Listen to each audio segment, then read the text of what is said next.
Al Jazeera podcasts. Today, Fortress Europe is going high-tech. 2 helicopters, 1 aircraft, 3 thermovision vehicles, 100 border guards, in addition to the current 530 border guards, will be deployed by Frontex at the land and at the sea borders.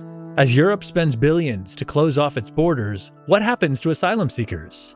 I'm Kevin Hirten, and this is The Take.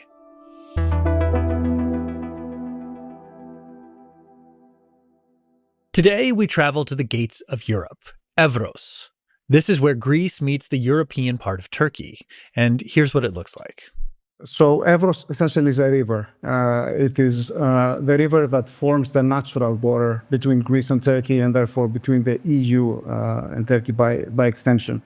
It runs around 192 kilometers, so it's a long border. And it has been described as the most militarized border and best surveilled border in Europe. That's because it has to do with the history between Greece and Turkey, which has not always been amicable. It has been traditionally one of the main entry points of asylum seekers, refugees, migrants into the EU. But the Evros border is becoming harder to cross by the day. It's an ordeal. There was a group of migrants, of potential asylum seekers who were preparing to cross the river. And before ever getting on a boat, on a rubber dinghy, the ones that they use to cross from the Turkish bank to the Greek bank of the river, they had been spotted by cameras and drones. And the Greek authorities knew from their control centers, the control hubs that they have there, from very early on that these people will try to cross. So an alert was sent to a special patrol unit. This patrol unit stood in hiding. And after the people crossed the river and emerged from their, let's say, hiding spot, thinking that they were in the clear, they were immediately apprehended. Those considered to be smugglers were immediately arrested and criminally charged. And this was much, much more difficult to do before you had those surveillance systems in place. Why has it become so difficult to cross? Well, this is happening because the Evros border has become a so-called smart border. And this is going to be boosted now. There's going to be a new system called Reaction. So you will have like swarms of drones covering vast areas of the border. And they will be intelligent enough to recognize if what they're seeing with their cameras is like, farmers doing the work or fishermen, or if it is migrants or armed people or other threats, so to speak, that are planning to cross. So this is going to enhance these capabilities of Greece and the EU even further. Our guest today is a seasoned journalist digging into migration issues. He has 20 years of reporting experience under his belt. My name is Giorgos Christides. I'm an independent investigative journalist contributing to Greek and international media focusing on migration. Giorgos and his team have covered Evros in a way that has never been reported on before, he believes. And this border signposts what's the future of European border enforcement. And for a year now, they've been investigating how AI tech at Europe's borders threatens people seeking refuge. And Greece is ground zero. Right now, I'm in Thessaloniki, in northern Greece. In recent years, Greek authorities have come to rely more and more on border militarization. But it's not just the usual steel fence one would expect. There are also what the EU calls technical barriers. Cameras, thermal cameras, both stationary and mobile. It includes drones. It includes an array of technologies under the automated border surveillance system. All of this technology, all of this investment just to prevent people from seeking asylum, which is a vested right in both international and Greek law. Essentially, what it does is allow border guards, the police, the military to monitor the border much more effectively 24/7, and therefore it facilitates the prevention of migrant arrivals. So how does Greece justify all of this? Well, for Giorgos, it all comes back to politics. According to the Greek authorities, there is no good reason for people to cross from Turkey to Greece. The designation of Turkey as a safe third country is an important step in addressing the flow of illegal migration and the criminal activities of human smugglers. Greece has recognized Turkey as a safe country, so they don't believe there's any good reason for people to put their lives at risk or use smuggling networks or what have you to cross the border, which makes it much more easy to justify these methods of preventing people from crossing the border. And this is, of course, also the result of pressure from the EU and especially countries like Germany. There's an emerging consensus in Europe that, if international law is interpreted as requiring member states to evaluate every asylum claim that turns up on the border, this is simply too demanding in an era of weaponized mass migration. So Greece has been under tremendous pressure to thwart migrant arrivals, number one, and secondly, stopping migrants from getting out of the country and then reaching countries like Germany, which is, of course, their final destination. Now, Giorgos says there's no denying the life-saving potential of this technology. At no point during that investigation was the goal to show that technology is bad per se.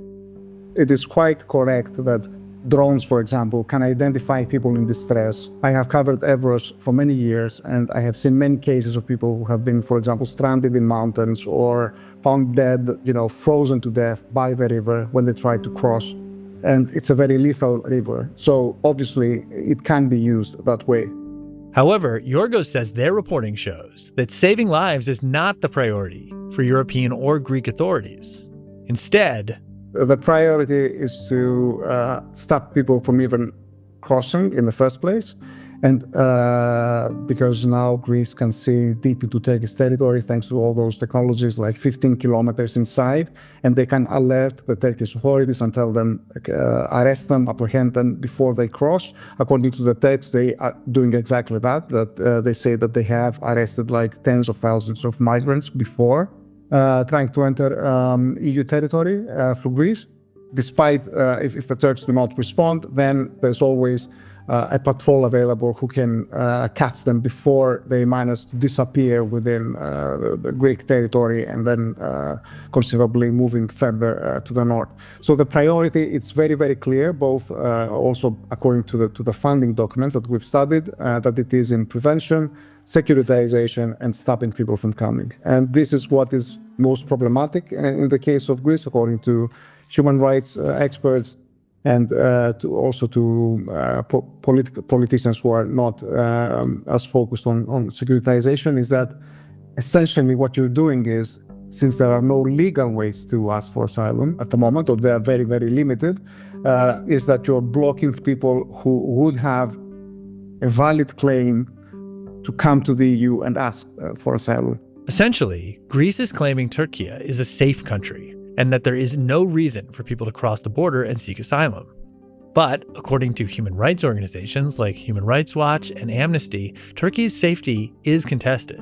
In fact, many of those who do manage to enter Greece end up getting asylum status. And this is proof for this is Greece's own asylum decisions. So the Greek asylum agencies, if someone does make it to the border and is registered, then you have a very large number of people who are recognized as asylum seekers and are given refugee status and international protection, which means that there are people who have a legitimate claim to want to leave Turkey, be them from Syria, Afghanistan, Iraq, Palestinians. These are the major groups of people we're talking about. So if authorities are stopping people from even having a chance of crossing, Giorgos says it would mean two things.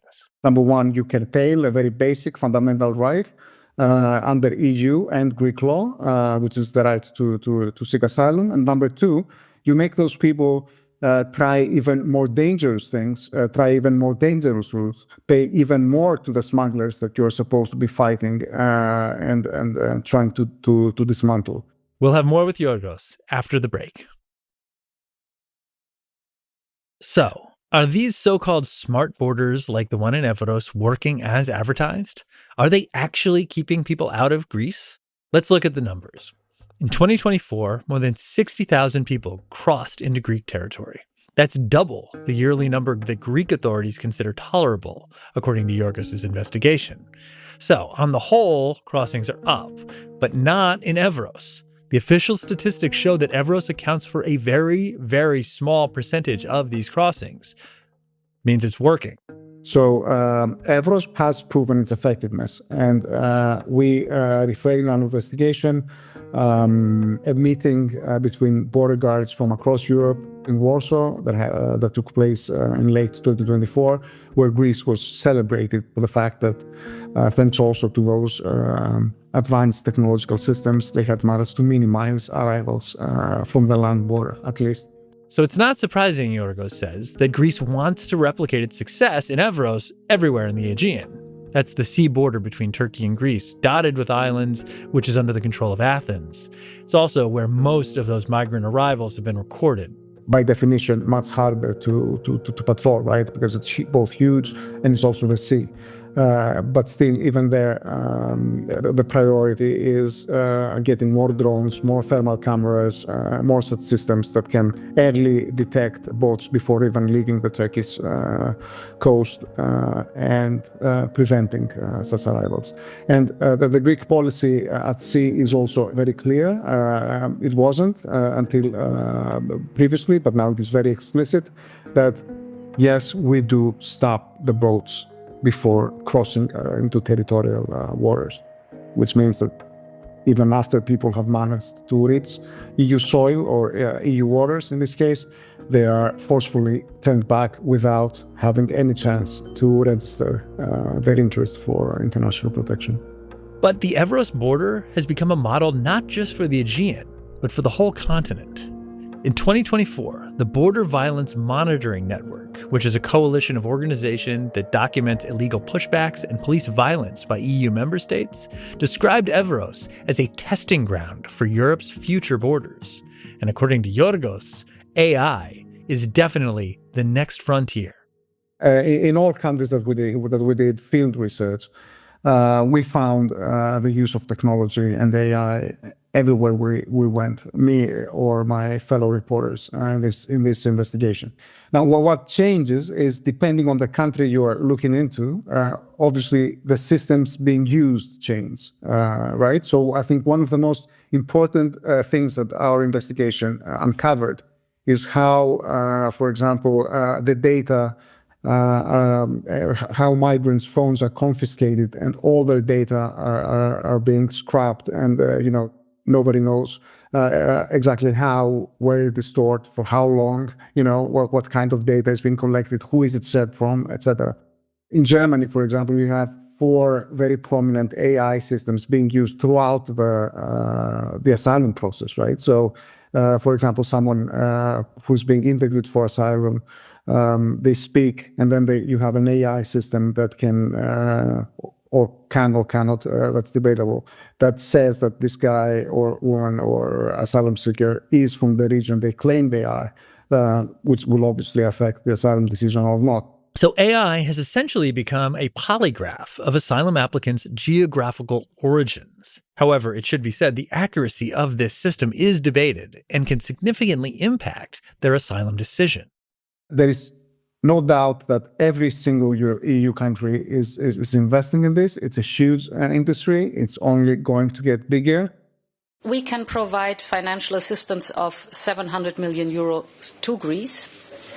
This consists of 350 million euro, which is immediately available, plus an additional 350 million euro that can be requested as part of an amending budget. There's a lot of money involved, a lot of tech that's being developed. There's like dozens and dozens, numerous projects that are being developed both by the private sector, universities, research institutes, etc., with the sole goal of developing technologies that will be used at the border. So this is a pan-European phenomenon, but because Greece, as Commission President Ursula von der Leyen has called it in the past, is considered, and the Evros border specifically, is considered Europe's shield. Europe's push to introduce tech in its migration management has gone beyond just border enforcement. On travel sites, the Greek island of Samos is often described as an island paradise where lush mountains meet crystal clear waters. It's renowned for its wine, but it also has a dark side. This camp on the outskirts of Samos' main town of Vathi has been overrun. Designed for 700 residents, it was home to 9,000. Samos was the first island to introduce highly advertised new EU-funded camps, which were supposed to replace a very chaotic, very dirty, very overcrowded situation that existed before on the islands. And on paper, that should be the case. There was a lot of money invested, but the public can't see whether the situation has improved because no journalist is allowed to visit the camp in Samos. So if this is like this super high-tech, friendly to asylum seekers place, why are the media ever allowed? That's one question. So we have never managed to get official access into the camp, even though it is a new camp. So there's always some sort of excuse. It's not the right moment or whatever. Although Giorgos hasn't been able to enter, he's noticed concerning details from the outside. The location of the camps, they're far off from the center, so they're like, and they have this double barbed wire surrounding them. So if you approach them, as we did, it does look more like a prison than a camp, you know. So you have like those double NATO-grade barbed wires.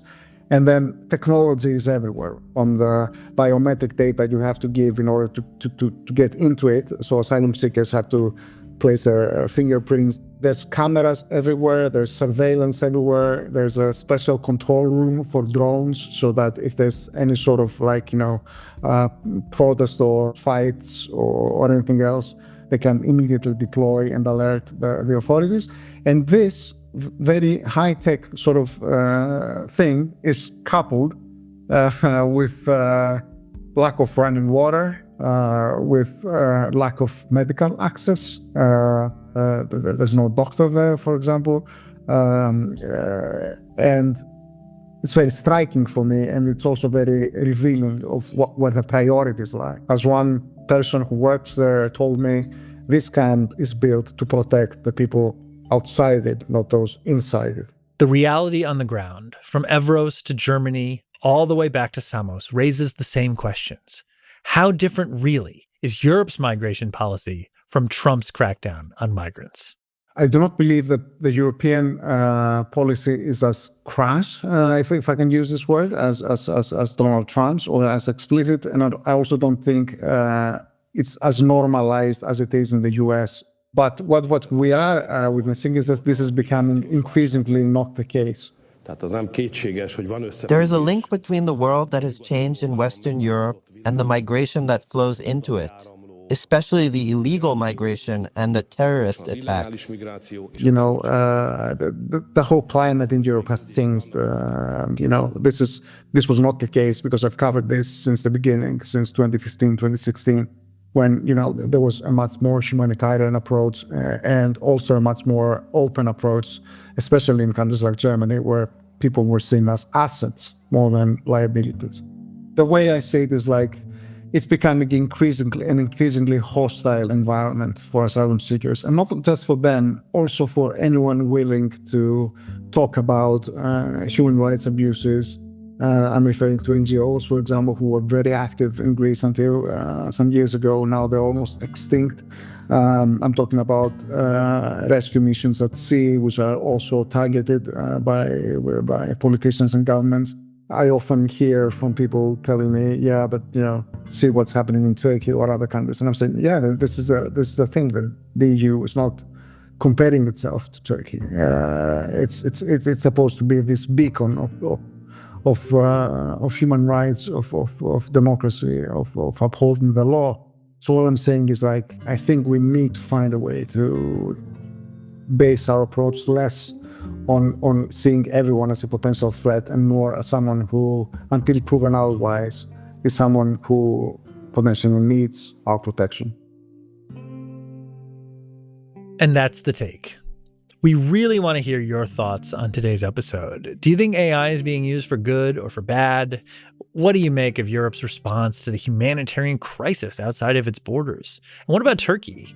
Do you think it's really as safe as Greek and European authorities claim? Well, drop your thoughts in the comments below. I will be reading through them, I promise. And we will see you tomorrow.